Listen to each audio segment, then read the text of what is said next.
Las historias del creepypasta, mirad con precaución. Hoy vamos a relatar el manicomio de Mérida. En la ciudad de Caracas, Venezuela, vivía hace un tiempo un joven periodista, el cual trabajaba haciendo reportajes para un periódico. El joven llamado Carlos, de 32 años, tenía una familia muy unida, una esposa y su única hija de 7 años de edad. Carlos estaba cansado porque su jefe siempre le mandaba a que hiciera reportajes aburridos y sin ningún tipo de acción. Un día su jefe lo llamó y le dijo que tenía que hacer un reportaje en la ciudad de Mérida sobre una agencia de turismo cultural.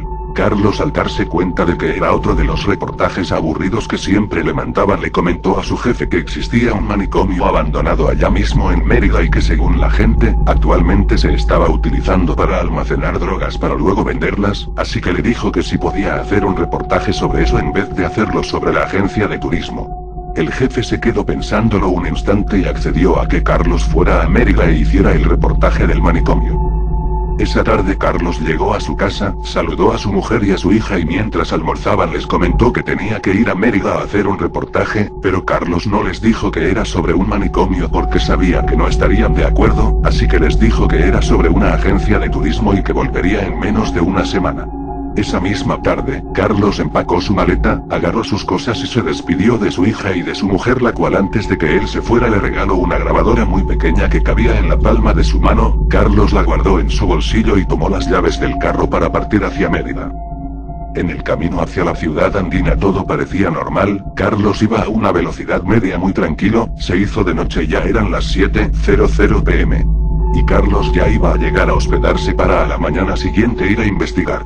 Lamentablemente, antes de que Carlos llegara al hotel tenía que pasar por el manicomio, ya que era la única vía para llegar hasta el lugar de hospedaje. Así ocurrió, mientras pasaba por el frente del manicomio su auto tuvo una falla y se apagó. Él vio que no había nadie a su alrededor porque era de noche, se percató de que no venía ningún carro y se bajó de su auto a ver qué sucedía. Él abrió la parte de adelante del automóvil donde se encuentra el motor y las otras máquinas del auto para revisar si había alguna falla. Al hacer esto, de la nada apreció un autobús que se dirigía frente a él a mucha velocidad. Carlos no encontraba qué hacer, así que decidió ir adentro del auto a tocar corneta. Así lo hizo, entró al auto e intentó tocar corneta, pero el autobús no se detenía. Carlos hizo cambio de luces, pero no había forma de que se detuviera. Lo único que Carlos pudo ver es que el autobús al parecer se conducía solo. Después de esto, Carlos vio una luz blanca y despertó a la mañana siguiente tirado en la acera frente al manicomio. Se levantó y decidió tocar a ver si había alguien y de una vez poder investigar algo. Al tocar salió una doctora y lo invitó a pasar. Él accedió y entró a conversar con ella. Le preguntó si ella sabía algo sobre si en ese manicomio guardaban drogas y ella respondió que no. Seguido de esto, Carlos le comentó que no tenía dónde pasar la noche y la doctora le dijo que podía quedarse allí ya que tenían un cuarto vacío. Como no tenía otra opción, aceptó.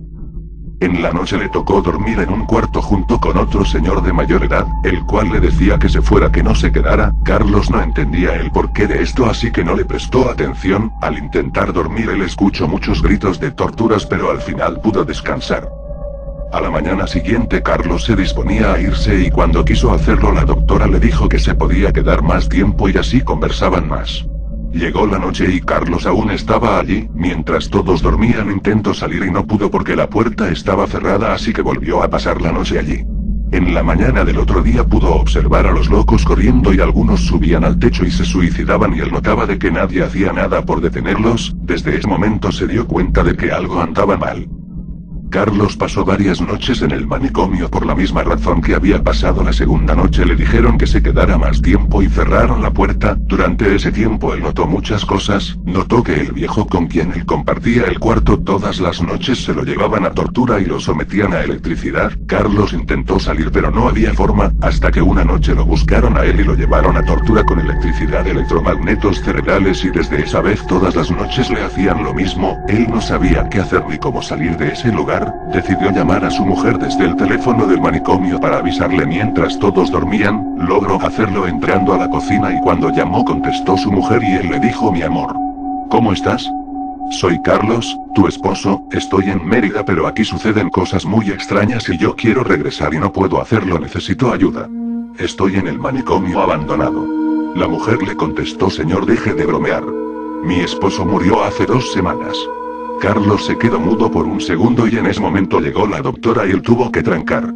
Allí fue cuando la doctora le dijo que nunca podría salir de allí, que él estaba muerto y que ese era un manicomio de torturas para los que ya habían fallecido. Desde ese momento nadie nunca más volvió a saber más de Carlos y nadie se atrevió a ir a ese manicomio a investigar nada.